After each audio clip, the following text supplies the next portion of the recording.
Hindi na po kailangan na i-distinguish pa natin yung adjournment and sine die adjournment. Kasi inadmit na rin po na in-archive nila kahit na wala po sa tuntunin. Kanina sa manifestation, tinanong din po. Kung wala tayong jurisdiction, paano yung unang initial proceedings? Pwede po yung initial proceedings ninyo will be considered under the doctrine of operative facts. Hindi pa po na-declare na wala pang jurisdiction ang Senate at that time. Ngayon lang po nangyari. Kaya po yung ginawa ng Senate of the 19th Congress, tama pa rin po eh. Wala pa pong declaration noon. Kaya lang, ang kagaya po ng aking clarification na sinabi, all these initial proceedings conducted in the Senate of the 19th Congress were not officially transmitted to the 20th Congress where I myself belong, a Congress of different composition.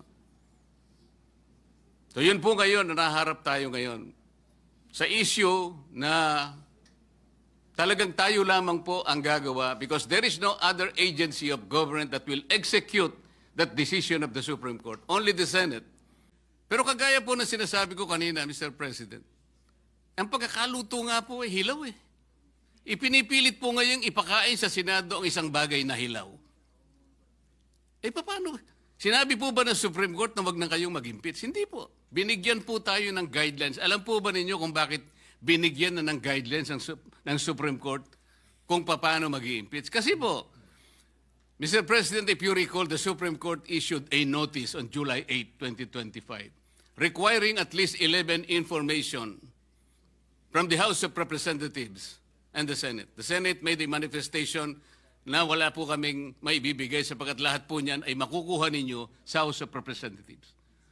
Alam po ba ninyo na 4 sa hinihingi ng Supreme Court ay nandun po sa puso ng due process? Ano po yung hinihingi? Sinabi lamang po ng Supreme Court, pwede bang ibigay nyo sa amin kung lahat ng miyembro ng House of Representatives ay binigyan ninyo ng kopya at kailan? Pwede bang ibigay nyo sa amin ang timing kung kailan nyo ibinigay at binigyan, kung paano nyo sila binigyan ng pagkakataong mabasa yung impeachment complaint? Pwede nyo bang ibigay sa amin kung every article of impeachment ay nakalagay doon ang mga dokumento na nagpapatibay ng artikulo? Pwede nyo bang ibigay sa amin kung nagkaroon sila ng pagkakataon talaga na mabasa yung impeachment complaint? Alam po ba ninyo kung anong sagot ng Solicitor General in behalf of the House of Representatives? Ito po yung sagot nila. It is the position of the House that these matters pertain to its internal proceedings, which have always been regarded as beyond the jurisdiction and scrutiny of this honorable court. Sa Tagalog po, wala po kayong pakialam dito sa amin. Yung inihingi po ninyo, kami lang po yun. Para tinatanong lang naman po eh. Binigyan nyo ba ng pagkakataon sila na mabasa? Bakit? Mahirap po ba sagutin yun? Ano pa po sinabi? This is especially because the matters referred to the preparation, circulation, and perusal of the impeachment complaint as well as its attachment are not governed by a specific constitutional provision or the House rules. So dahil po wala sa Constitution at wala rin po sa House rules, ano po yun? Wardi-wardi na lang. So ibig sabihin talaga, kaya po pala ang dami kong kasama doon, wala talaga silang kopya. Ako nga po hindi nabigyan eh. Bakit hindi po kinakailangan bigyan lahat? Baka sakaling, malay po ninyo, baka pumirma ako, hindi ba? Ito yung tinatanong po ng Korte Suprema. Kaya lang po siya nakapagbigay ng additional guideline sapagkat isip-isipin nyo, sasabihin sa Korte, wala nang pong masamang tinapay ang Korte. Pwede po malaman namin kung talaga nagkaroon ng pagkakatong mabasa man niya lang, ma-appreciate ang bawat dokumento na nakasalig dyan sa impeachment na yan. Para sa ganun, ay boboto siya sang-ayon sa kanyang sariling kagustuhan. Matibay ang gusto ng Korte Suprema. Gusto niyang makita na lahat ay dumaan sa kayusan. Hilaw nga po Mr. President. Kanina ko pa po pinaiintindi, hilaw. Ba't hindi po kayo magluto ng mas masarap na kanin? Para sa ganun po, hindi tayo mahirapan. Maghintay na lang po kayo ng 6 months. Pwede naman eh. Ba't pinipilit po natin ng isang bagay na hilaw at pinipilit niyong ipakain sa atin?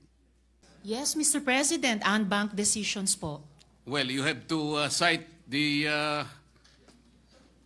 would jurisprudence. gladly cite the GR number po bang hinihingi, Mr. President? Pagka sinabi po lahat po ng members ng Supreme Court, 15 of them, unanimous. To Kasi po, reiterate what I... baka division lang yan, 5 lang yun. Hindi po No, bank Mr. yun. President, to reiterate what I already said, mga ano po ito, mga reversal ng unanimous Supreme Court decisions. Yes, but I am At sa asking for dalawang qualification, halimbawang Mr. President, binigay ko whether po these are bank on decisions or decisions by a division. And whether or not they Mr. were President, characterized by... sinabi ko rin na po kanina, Sandali unbanked po. decisions po ito. Ay, hindi po. Whether or I not am the replying to decisions question. are characterized by the following qualifications. 1, unconstitutional, void ab initio, violative of due process. All these are present in those jurisprudence and cases as you cited. Mr. Mr. President, gawin po natin na tama. Iluto po natin ng tama para hindi tayo magkahirap-hirap dito. Isip-isipin po ninyo, sinasabi ng ating Constitution, isa lamang pong impeachment proceedings ang pwedeng i-initiate sa isang opisyal ng gobyerno at hindi po pwede ang 2 beses sa loob ng 1 taon. 4 na beses po ang ginawa nila. At kunwari, in-archive po yung 3 para lamang palitawin na 1 lang ang nabuhay. Nasaan naman po yung katuwiran? Kung sarili pong tuntunin, ayaw pong sagutin, ayaw pong talimahin, pagkatapos ipipilit po natin, sapagkat nag-MR sila, ano po ang kasaysayan ng MR? Sabi ko nga po, napakasimple po nung 1-year ban rule ng Supreme Court. And the Supreme Court is not even obligated and expected to conduct a microscopic, a forensic and scientific scrutiny of this provision where the pertinent language and the relevant meaning is as clear as daylight, Mr. President. Ano po yung gagawin? Hihintayin po ba natin kung ano ang magiging kalalabasan po ng MR na sa akin pong palagay, hindi po speculation, sabi ko nga po. Unanimous decision and bank decision ab initio, unconstitutional, violative of due process, immediately executory. Sino po kaya kahit isa man lang na miyembro ng Korte Suprema ang magtatangka na i-reverse niya yung sarili niya? Yun po yung speculation dito. Ngayon, nakikinig po ang taong bayan, Mr. President. Nakadepende po ba ang aksyon natin? Doon po ba nakahang ang gagawin natin sa isang motion for reconsideration na sa aking palagay, matibay po ang aking palagay sapagkat this is borne out by my experience of more than 20 years of legal practice, Mr. President. Yang ibig lang sabihin nung immediately executory, sige, pwede kang mag-file ng MR. But you are wishing for the moon. Sumusuntok ka sa hangin.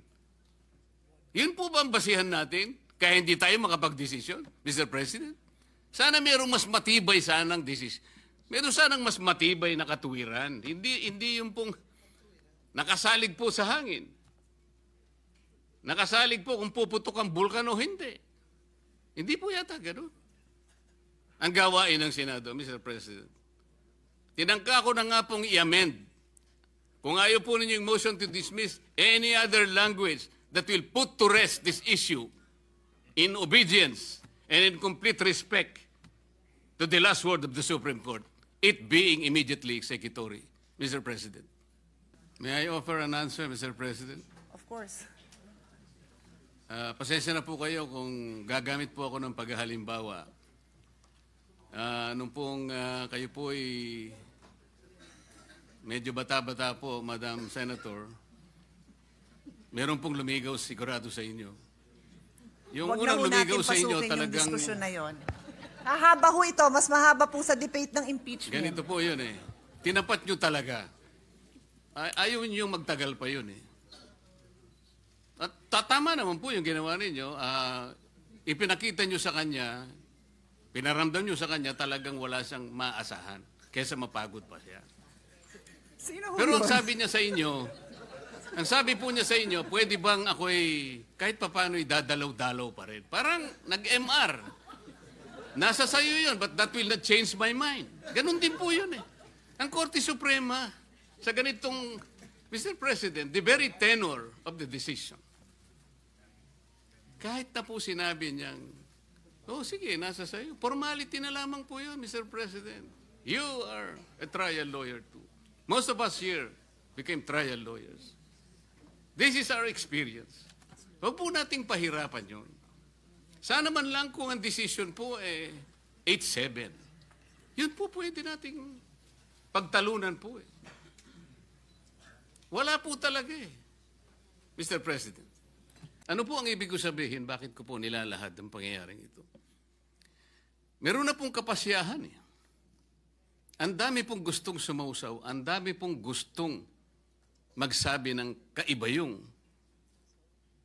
pananaw at paniniwala doon sa kapasyahan na iginagalang nating lahat. Nang ibig ko po sanang sabihin,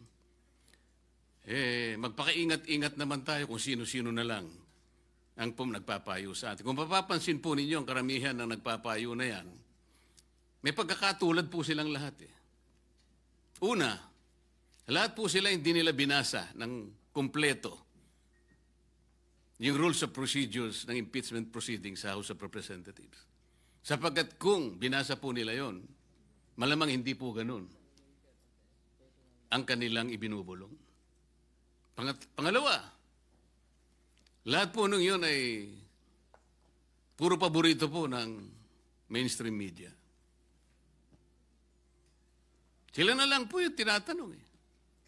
Pangatlo, lahat po ng yun, walang pagmamahal sa mga Duterte. Ngayon, kung yung kalipunan po ng mga tao na yun, ng karamihan po sila, sa kanila ay nagsasabi, sila po yung mga legal luminaries. Tingin ko po sa kanila, yung iba ay legal mercenaries, Sir President. With all due respect to the word.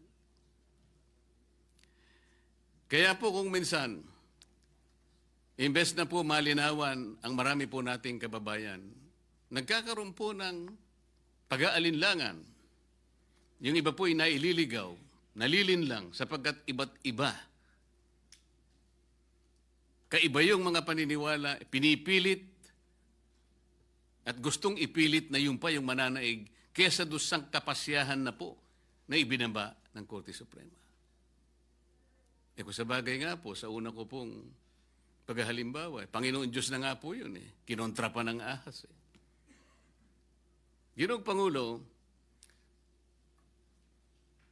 sa mga abogado po, palaging may biruan eh. Kasi po, sa lahat ng pagdidiskusyon ng ating korte, lalong-lalo na po ang kataas-taasang hukuman, hindi naman po lahat ay agreeable. Merong partidong aggrieved siya, merong partidong masaya siya. Ngunit, sa katapos-tapusan eh, wala po tayong magagawa kundi tanggapin ang kapasyahan. Minsan po sinasabi nga natin kahit pabiro, alam mo ninyo basta desisyon ng Korte Suprema ay nagiging bahagi ng ating mga batas, maliman o tama. Yun po ay nasa Article 8 Civil Code na binanggit na po kanina ni Senator Bato. Nang sinasabi po, judicial decisions applying or interpreting the laws on the Constitution shall form part of the legal system of the Philippines. Wala na po tayong magagawa doon. Batas na po yun eh. Sa akin pong naunang talumpati kanina, Ginoong Pangulo, hindi ko na po ulitin. I will just request that my entire speech, Mr. President, be incorporated by way of preference to be included in this explanation in my voting yes for my own motion. Thank you very much, Mr. President. Thank you, sir. I vote a resounding yes.